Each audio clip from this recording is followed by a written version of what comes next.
Good morning and welcome to Nature Watch. Nature Watch is sponsored by Waddell's Nursery, Floral, Garden, and Bird Center at the corner of 12th Street and Millam Road. And now, not here, but out in the South County somewhere, it's Gary Miller. Good morning, sir. Good morning. How are you doing? I'm actually very good. I understand, though, that you got a little bit of a bug or something? Yeah, a little bit of a stomach bug. Okay. Well, it's probably good. It's a good thing you stay there then. Yeah, it's good. My stomach was saying no to the vehicle ride in this morning. So yeah, I totally get it. Maybe it's all the dust that was blowing around last night. I don't know. I was actually feeling not too good before that even. So okay. It was quite dusty last night though. Yeah. Yeah, the dust storms coming up from from the southwest, I think. Yeah, I recall they had. correctly. I think they probably picked it up out in the plains or so. And okay. So we seem like we get those periodically. Not too often in the spring, though. I can remember in years past we've had some here and there. It sounds odd because we had some rain recently, though. We on Tuesday when they checked the drought condition, we were back in the abnormally dry area in this part of the state. But we've had some rain since then, so it probably just kicked us out again. So we're okay right now. Oh, okay. For a short time. Right. Some of those rains came so hard. It helps some, but not great. Mm-hmm. And most of it just sort of runs off. So every little bit helps, though. Right. There you go. So some stormy stuff this week. Oh my goodness. Yeah, I'm taking a look at the Consumers Energy outage map. It's still littered with colors. It hasn't changed much since last night. No, not really. But we do have power. We have power here. We do have power on Northampton. We're good. So we made it through. But my neighbors over at our sister station WTOU that are running a show over there right now, they still don't have power. So it's. Yeah, tough. And I know Waddell's does not have power yet, except for the generators that they're running. So they're opening at 9 this morning. So we'll see how that runs. Okay, I'll hear about it because I'm going to be at home. Were you trying?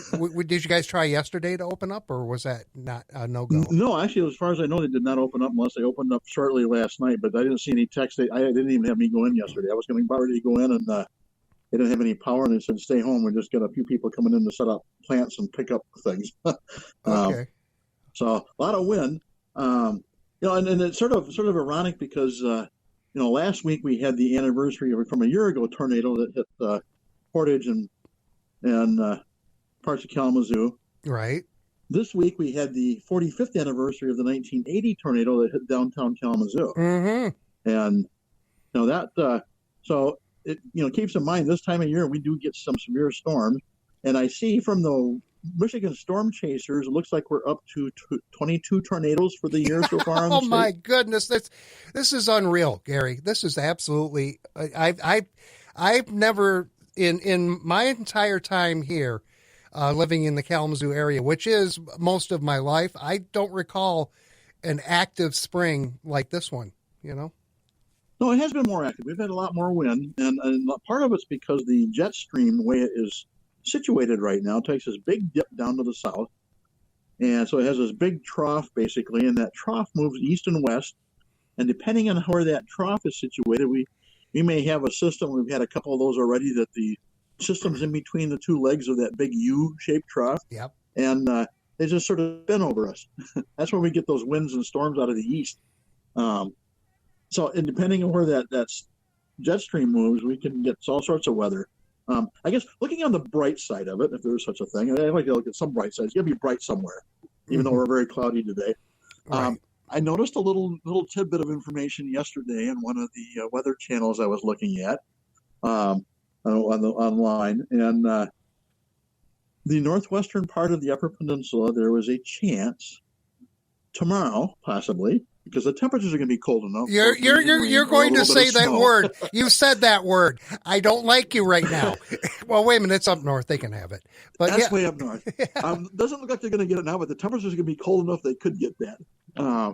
They don't need any more. They need some warmth up that way. And maybe Texas can share some of their warmth. Oh my goodness, down south they've been extreme heat down there. Yeah. They can share some, not all of it, but just, some. Yeah, do not want all of it. Yeah. So the bird migration's been interesting because we're basically past what our typical peak is. We're just about average as far as birds migrating, and as far as where we typically are in an average year. Mm-hmm.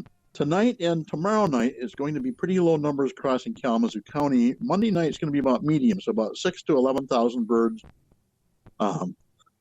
per night, per kilometer per night. So some pretty good activity. How can they project? How can they a little bit more? What's that? How can they project that so easily? So it's based on 23 years of data and based on radar readings that they have all over the country, and so they're tracking these flocks as they're coming north, and so they predict it based on weather and where the birds are as far as migrating. Thursday night, there was an estimated, because last night there was about 200 and some thousand birds that they estimated crossed Kalamazoo County. Uh-huh. Thursday night, they estimated almost 1 million birds crossed Kalamazoo County. But it was sort of unusual because typically they do most of their migration for that 2 to 3 hours after sunset. But if you remember Thursday night, that's when the storms hit. And you can see on their chart that they had graphing the bird activity. It's all based on radar, and they can pick up those bird flocks. You can tell when the storms hit because the traffic dropped right off on the bird migration. And then it picked up about 2 o'clock in the morning and went later in the night that they flew again. So they hit that storm system and they hunkered down and waited until they could move on. Oh, smart. Yeah, they're definitely smart. That is incredible. So, it's still, we've had some moisture. The farmers are still irrigating, so that tells me that the soil is pretty dry yet. I know on the surface it dries out so fast with these winds. They need some moisture so the seeds can germinate. So, we're still on that, towards that, getting close to that dry side again. So just borderline. But if we don't get any significant nice slow soaking rains, we're going to be getting in that extremely or abnormally dry again. Uh-huh. Okay. A couple neat holidays coming up this week. All right. Well, I'll tell you what. Why don't we hold on that for a moment here, because we do have to take care of some other business, and also I wanted to let you know that I do have a bird migration tracker of my own.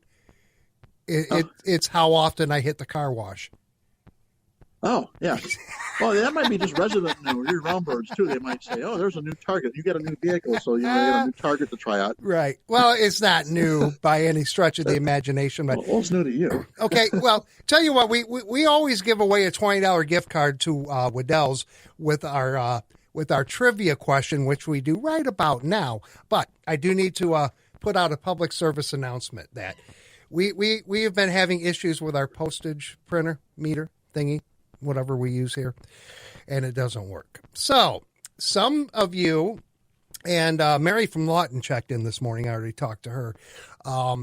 Some of you have not received your gift cards. So what you'll need to do if you have not received your gift card from Waddell's is to come to the radio station between 8 a.m. and 4 p.m. Monday through Friday, somewhere in that time frame, and come and pick up your gift card. And that's what we're going to do again this week. $20 gift card up for grabs to Waddell's Nursery, Floral Garden, and Bird Center. If you can answer Gary's trivia question correctly. Gary, the floor is yours. So another trivia question about Baltimore Orioles. So I had to do another question on that. This week I saw the Baltimore Oriole at my Oriole feeder, so that was fun to see. Actually spent some time there, and then they've been building nests and singing away, so fun to see those in the yard again. So this is my trivia question, from 1973 to 1995, for those 22 years, the Baltimore Oriole did not exist, on paper that is. For those 22 years, what was the Baltimore Oriole known as? So it got reclassified with a different name, so what was that different name? Really? So again, from 1973 to 1995, for 22 years, the Baltimore Oriole didn't exist on paper. But it still was alive and around. They renamed it for those 22 years. What was that name? There you go. If you want to take a shot at this, 269-382-4280. And if you are the first correct caller, you will win a gift card from Waddell's. Now, Gary wants to talk holidays. Yeah, so I got some neat holidays coming up. Yesterday was actually National Endangered Species Day, And it sort of goes along with next week on the 22nd is International Day for Biological Diversity. So it really covers all those, pretty well everything out in nature, all go hand in hand. And one of the things they highlight is that, as far as declining wildlife biodiversity, the 5 major causes are habitat loss, pollution, invasive species, human population growth, and overhunting. And they really try to emphasize that when one plant or animal species goes extinct, it can cause a domino effect that endangers other species. Oh. So they're estimating that there's over 1 million different flora and fauna species on the Earth. And a little bit about biological diversity.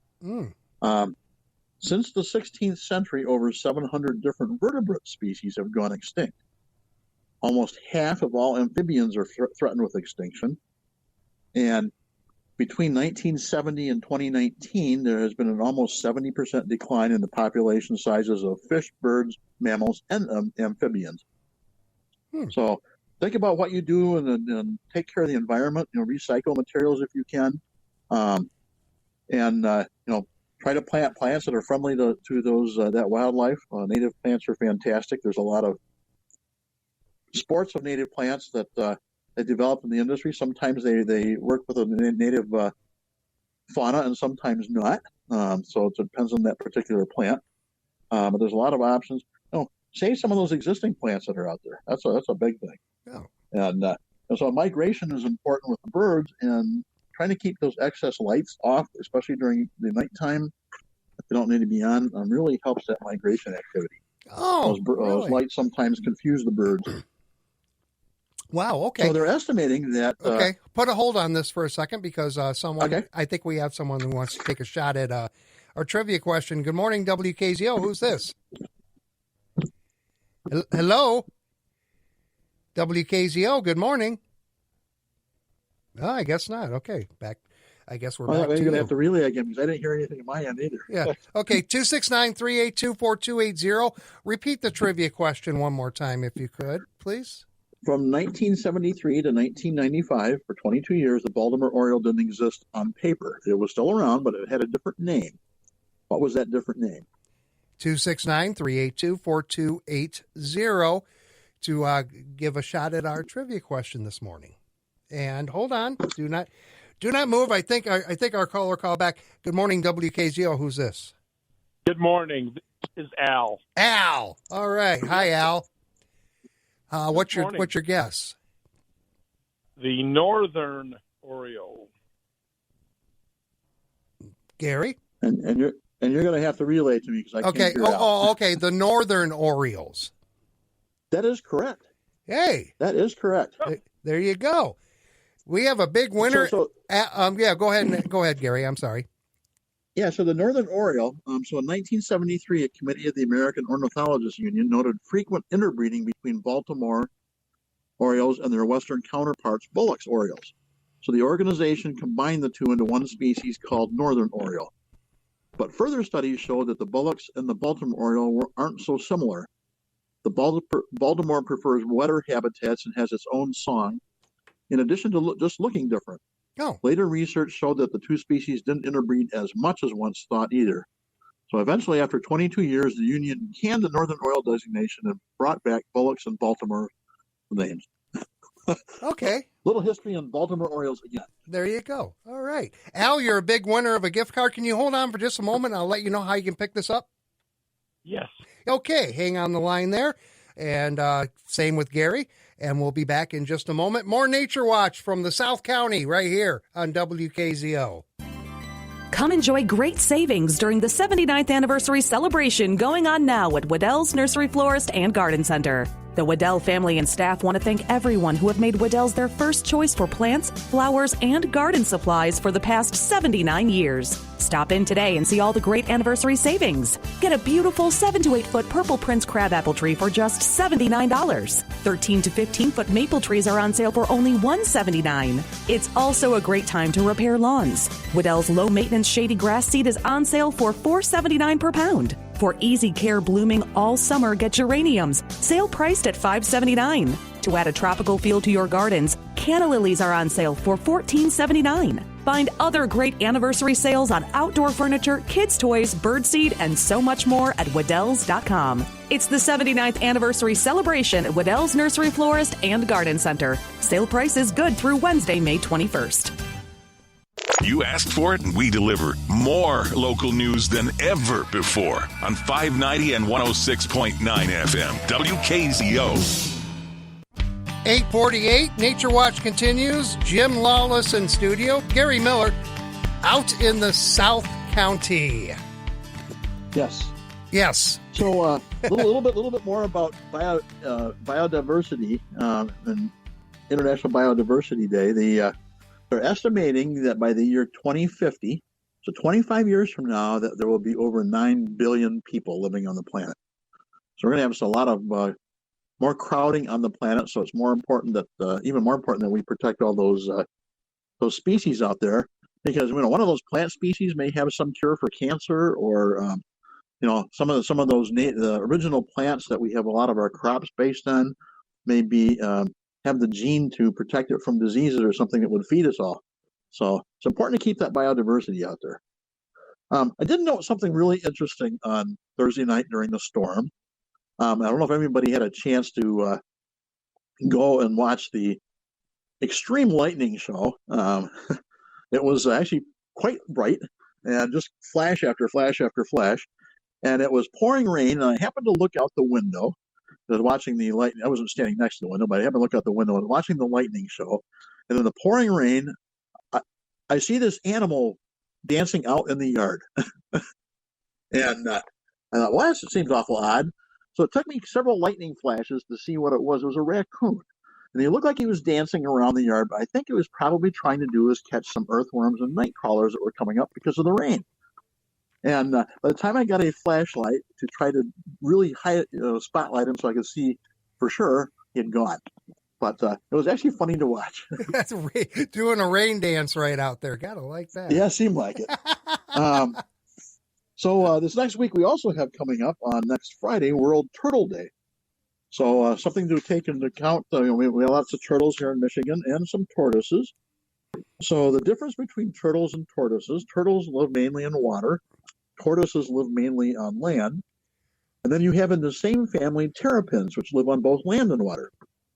So most of what we have here in Michigan are turtles, or are like the eastern box turtle is actually more of a tortoise because of its shell is shaped. So we have some tortoises or turtles here in Michigan that are threatened or endangered. Blanding's turtle is one of them, and so I want to protect that turtle habitat too. So we don't have the big turtles like the sea turtles. Like the leatherback sea turtle can weigh over 2,000 pounds, so they get huge. That'd be quite the surprise out in the boat in the lake or so here in Michigan, and have a 2,000-pound turtle all of a sudden surface next to you. Be an eye opener anyway. Yeah. So a couple events coming up this next week too. I mentioned the Warblenar. I know you like that name, Jim. Yeah. The American Bird Conservancy has this Warblenar. It's actually via Zoom next Tuesday from 4 to 5. You can register ahead of time, so if you can't listen in live, they will send you a link to the recording. And it's all about warbler. So that might be something fun to do. And Thursday, the Kellogg Bird Sanctuary, Lisa Duke, the grounds manager at the Bird Sanctuary, is going to lead a hike on the Battle Creek Linear Park Path at 6 p.m. So there's information on the Bird Sanctuary website about that. She's actually going to show you how to utilize Merlin and eBird apps on your smartphone. And so that'd be fun. It's about an hour and a half long and something fun to do with that. Next Saturday, the Kalamazoo Astronomical Society has another public observing session at the Nature Center. That starts at 9 p.m. and goes to midnight. And they're highlighting the galaxies of the Great Bear, Ursa Major. So i.e. the Big and Little Dipper, Ursa Major, Ursa Minor. And so it'd be very fun to see because there's some other galaxies around the Big and Little Dipper. And so I was actually looking at some information this week, and actually a week and a half ago, and I wanted to share this just because it's sort of in light with the storms we've had recently. about a couple of weeks ago, the DNR actually sent out a press release prioritizing forest health and tree management. And as far as cleaning up after, and it was primarily geared towards the ice storm up north, but it's also true here. So the up north with all the pine trees, they have to worry about pine bark beetle, and as far as spreading diseases, and they actually affect live trees. With all the downed pine trees, expecting on the remaining trees to be infested with pine bark beetle, and they can actually decimate pine forests over time.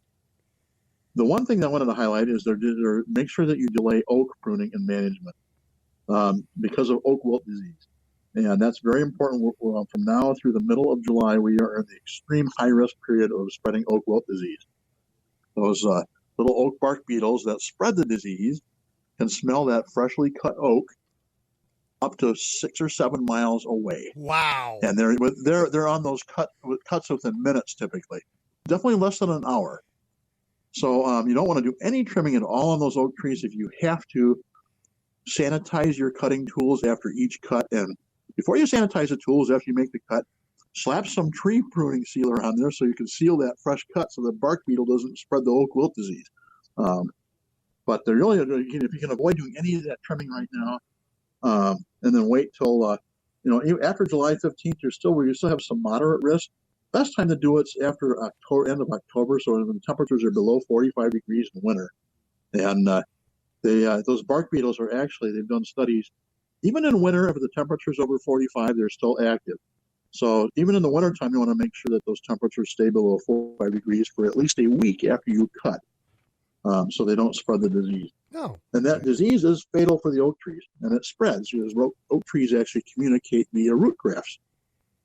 So, be careful out there. Clean up what you need to as far as, first emergency, but especially on the oak trees, because that oak wilt disease has the potential of wiping out our entire oak forests and all of our oak trees. And we've already lost enough trees. We've lost our American chestnut from years ago, most of the elm trees to Dutch elm disease, where we've lost ash to emerald ash borer. And we've got some other invasives that, so the woolly adelgid that's starting to affect some of the hemlocks that's been quarantined so far. But, just getting those diseases and insects that affect our plants, they don't have a way to combat sometimes, or there's no natural predator for some of those insects. And so it makes it a challenge to protect our existing plants. Okay. So something to keep in mind. The other thing is remember we were talking here about birds attacking the reflections of themselves in the windows and that. Right. Andy lost that spruce tree. So all that lost tree habitat is going to be very significant for birds nesting in that. So I imagine we had a lot of bird nests that came down in the storm Thursday night. And so be careful when you're out walking around. There might be some little hatchlings out there, but most likely they haven't quite hatched out and ready to fledge yet from the nest. But take into account those birds are looking for new locations for nests if they need to rebuild a nest and start over. Oh, okay.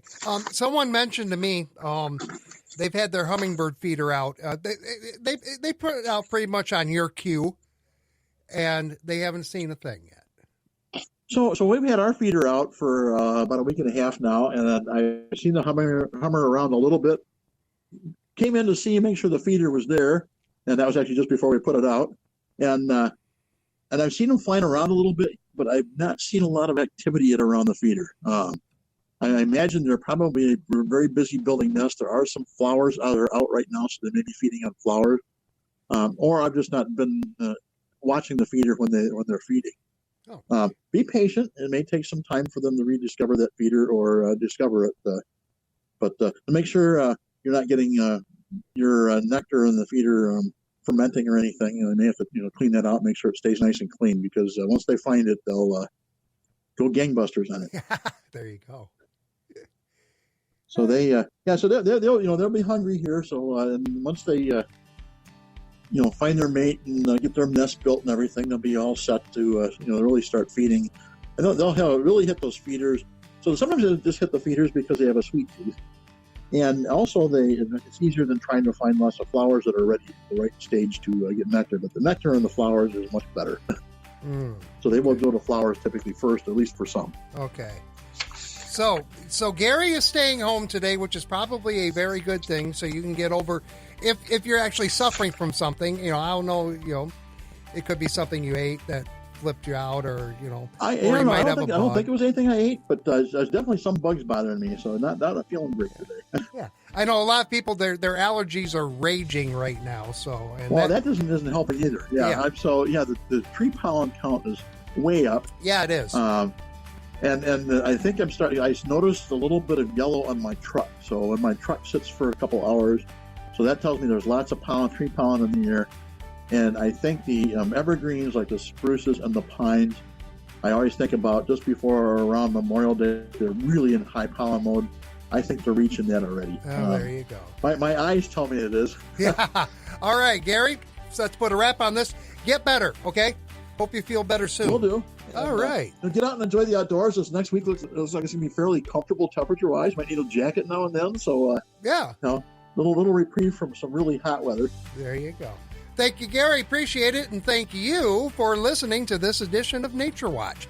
Tune in each Saturday morning at 8:30 for Nature Watch, brought to you by Waddell's Nursery, Floral Garden, and Bird Center at the corner of 12th Street and Millam Road, right here on 590 and 106.9 FM WKZO.